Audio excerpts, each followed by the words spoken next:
वो बहुत कोशिश करती थी परंतु वो अच्छा खाना बनाने में समर्थ नहीं थी। कभी-कभी तो उसका खाना बहुत खराब बन जाता था। यहाँ तक कि उसने खाना बनाने का कोर्स भी किया पर तब भी वो अच्छा खाना नहीं बना सकी। उसकी सास उसे हमेशा एक बार की बात है, एक शादीशुदा लड़की थी। उसका नाम सीमा था। वह घर का हर काम बहुत अच्छी तरह से करती थी, चाहे वह घर की सफाई हो या बच्चे की देखभाल। लेकिन वह खुद से खुश नहीं थी। वह अपने जीवन से संतुष्ट नहीं थी। उसका कारण था खाना बनाना।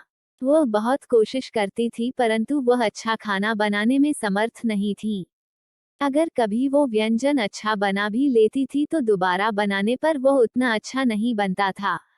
कभी कभी तो उसका खाना बहुत खराब बन जाता था।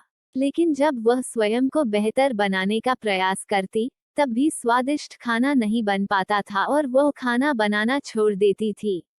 इस बात से उसे बहुत निराशा होती। यहाँ तक कि उसने खाना बनाने का कोर्स भी किया पर तब भी वो अच्छा खाना नहीं बना सकी। धीरे धीरे इस कारण से उसका आत्मविश्वास भी खत्म होता जा रहा था।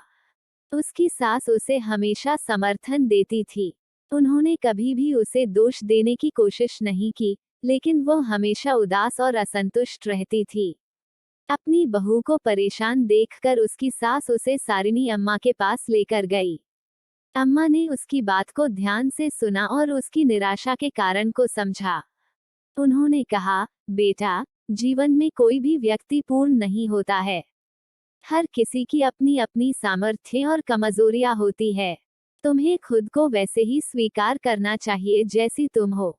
हर इंसान हर काम में सक्षम नहीं होता और तुमने तो बहुत कोशिश भी की है अपनी कमी को सुधारने की।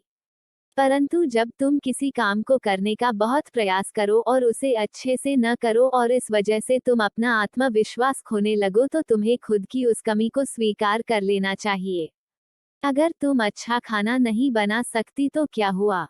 तुम खुद को आत्मनिर्भर बनाओ। जब तुम कमाने लगोगी तो तुम्हारा आत्मविश्वास भी बढ़ेगा। अम्मा ने फिर हंसते हुए कहा, तब तुम एक अच्छा रसोइया रख लेना और फिर सबको तुम्हारे द्वारा ही अच्छा खाना खाने को मिलेगा।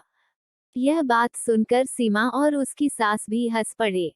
तब सीमा ने खुद को अपनी कमियों के साथ स्वीकार करने का मन बनाया और अम्मा के बताए हुए रास्ते पे चलने का फैसला किया। मेरा आपसे निवेदन है कि अगर आप भी किसी ऐसी परेशानी से जूझ रहे हैं तो कमेंट्स में जरूर लिखिए, सारिणी अम्मा आपको भी सुझाव देगी।